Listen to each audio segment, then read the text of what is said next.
How would you feel if fingers were being pointed at you calling you a witch?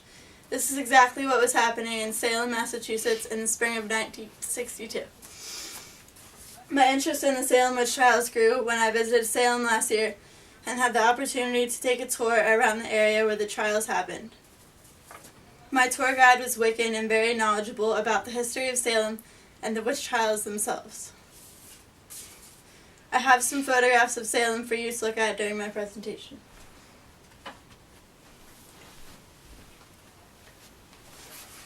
Hysteria caused people to be wrongly accused and put to death, tearing families apart. It was fueled by suspicion towards neighbors and also a fear of new arrivals to Salem. Today I would like to share with you what the Salem witch trials were, what caused them, and the events that followed. Let's start with what the Salem witch trials were. How it all began. The Salem witch trials was a succession of witchcraft cases that were brought to the magistrates by the people of Salem.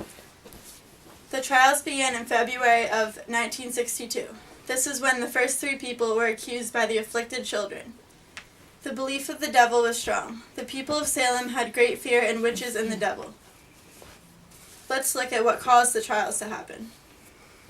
What caused the Salem witch trials? The trials were a perfect example of scapegoating. Scapegoating is when a person is unfairly blamed for something that others have done. Fear of the devil. In this time period, there was fear that the devil would try to destroy and subvert the Christian people. Something happened that triggered this fear and made them paranoid. An accused witch, Tituba, confessed that she was involved in witchcraft. This confession sparked panic and hysteria and created the start of an immense witch hunt. There were other reasons of why the hunt started, but her confession was definitely one of the main reasons. Stress. The residents of Salem were enduring a lot of stress during this time period in which this was happening. The Massachusetts Bay Colony's royal charter was revoked in 1684 by King Charles II. The royal charter was a legal document that permitted colonists to settle down in the area. Colonists violated some of the rules entailed in this document, and this is why it was revoked. These rules included discrimination against the Anglicans and basing their laws on religious beliefs. Later on, in 1691, an anti-religion charter replaced the old one. It combined all of the colonies into one. Meanwhile, some of the Puritans had fled England due to religious reasons. They now had the reason to believe that they would lose control of their colony and become under attack. Smallpox epidemic. The smallpox epidemic caused rivalry between many families in the colony. It also caused them to think they would be attacked by the Native Americans. Vaccinations were not available in these early days. 3 in 10 would die from this epidemic. Naturally, people did not understand the disease, so it was more logical to think that a witch was killing their children. These things combined caused the people of Salem to be tense and fearful. Now that we know what caused the witch trials, let's look at the events of the trials themselves. A group of children messed around with a fortune-telling game and began to act out of the ordinary. Betty Paris was the first to show symptoms, then came Abigail Williams, Ann Putnam Jr., Mary Walcott, and Mercy Lewis. These symptoms involved contorting pain, fever, and caused them to have fits. Modern doctors would have diagnosed them to have a disease, mental illness, or epilepsy.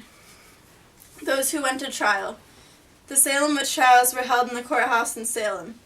The courthouse was in the center of Washington Street. The Masonic Temple now stands in the spot where the courthouse was. A plaque can be seen on the side of it dedicated to what was once the courthouse. Bridget Bishop. She was the first person who was brought to have a trial. She was accused by the 5 afflicted girls.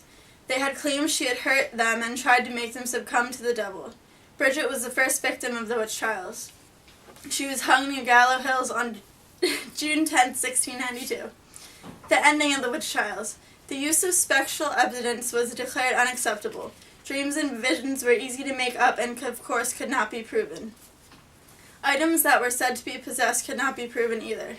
Another thing declared unacceptable was accusing someone of a witch because of a blemish or strange mark on their body.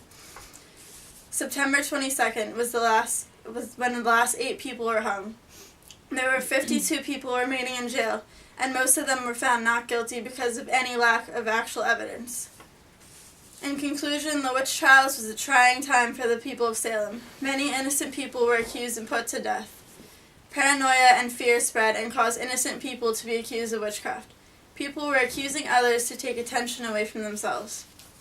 More information can be found on the Smithsonian website and also historyofmassachusetts.org. The Salem witch trials was a tragic event in history. It shows us what could happen if we make decisions based on such ignorance and horror. Do you think that today the court would let such evidence to convict someone of a crime? This tragic time in history will not be repeated again.